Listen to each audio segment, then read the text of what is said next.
All right, Larry Kruger here from the Pig and a Pickle Krug Show. We're once again here at Chipotle in the city, getting ready to go into 95.7 The Game. Check out Pig and a Pickle, 2 locations, Emeryville and Corte Madera. They're open 7 days a week from 11 a.m. till 8 p.m. or until they run out. Pig and a Pickle, the best barbecue in all of Northern California. Also, this video is brought to you by Underdog Fantasy. The Krug Show is partnered with Underdog Fantasy. I'm loving Underdog Fantasy. You can enter the same as me every week, or you can sign up, use that link in the description, use that promo code KRUG, K-R-U-E-G, and they'll match you up to $100. I've yet to pick my lineup for this week, but I will in a couple days. All right, let's talk a little bit about the Golden State Warriors. Warriors last night get a nice win over the Pistons, 120-109. Steph Curry with 34. But the big key in this game was the offensive glass, and Steve Kerr has made it a point of emphasis. The Warriors want to hit the offensive glass.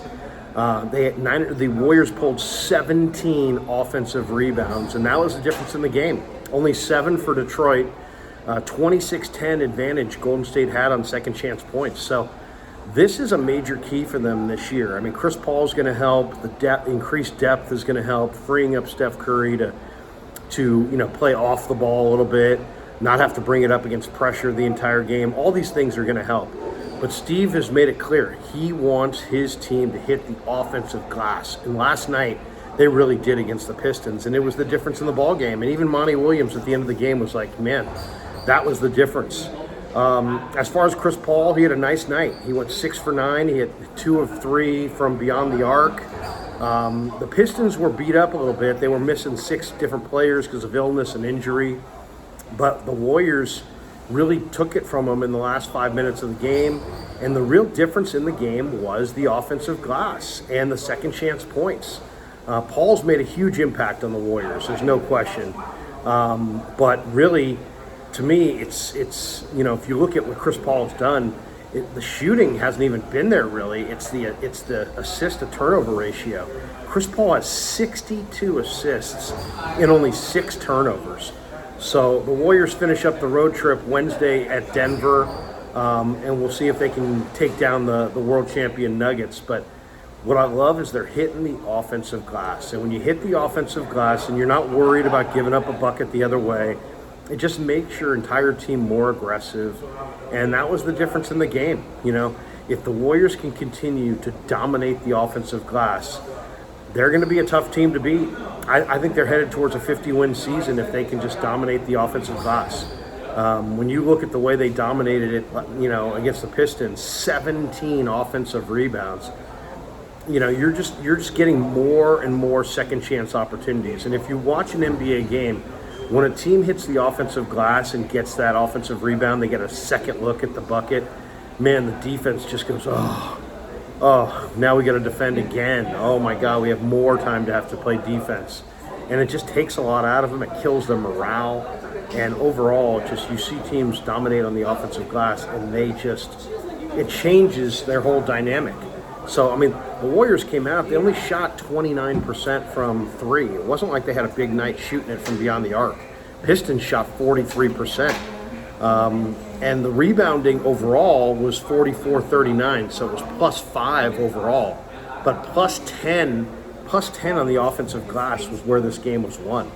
So, the Warriors, to me, and when you win on the offensive glass, guess where you get a lot of those points? In the paint. So you hit the offensive glass and you get putbacks and you get dunks and you get, quick follows. Golden State was 52-32, plus 20 on points in the paint. And a lot of that was just their work on the offensive glass. So really love to see it. I think it's a smart thing for them to do. Curry used to say that, he had some coaches that would get mad if guards hit the offensive glass because potentially you'd be giving up a bucket the other way. But this is a major area of emphasis going forward for Golden State. And just a nice win. 34 for Steph, 6 points, 9 boards, 8 assists for Draymond. Those are good numbers. Dario Saric off the bench with 12 and 6 in 21 minutes. Chris Paul, 17 points, 5 boards, 6 assists. So they get a nice rebound win after losing in Detroit, or losing in Cleveland, I should say, over the weekend. And, that loss in Cleveland was their first first time that they lost on the road. They had been 4-0 on the road till that point. And I just think that, if you look at that Cleveland game, even the Cleveland game, I mean, it was 115-104, and Cleveland beat them by 10 on the glass. Cleveland's bigger. The Warriors played a small lineup. I didn't love what I saw as far as Golden State was minus 34 points in the paint. They were minus 16 on the break. You got to, if you're going to play with a smaller team, you got to win on the break. You got to win in the open floor, and they didn't. But still, if you look at the offensive rebounding numbers, Golden State, even against Cleveland, 17 offensive rebounds for Golden State, only 13 for the Cavs. So Curry had a nice night. The one thing I liked to see the other night from the Warriors in that Cavs game was Trace Jackson-Davis. Kerr's got to play Trace Jackson-Davis a little bit more. He had 12 points and I think it was 5 points and 4 rebounds in 12 minutes.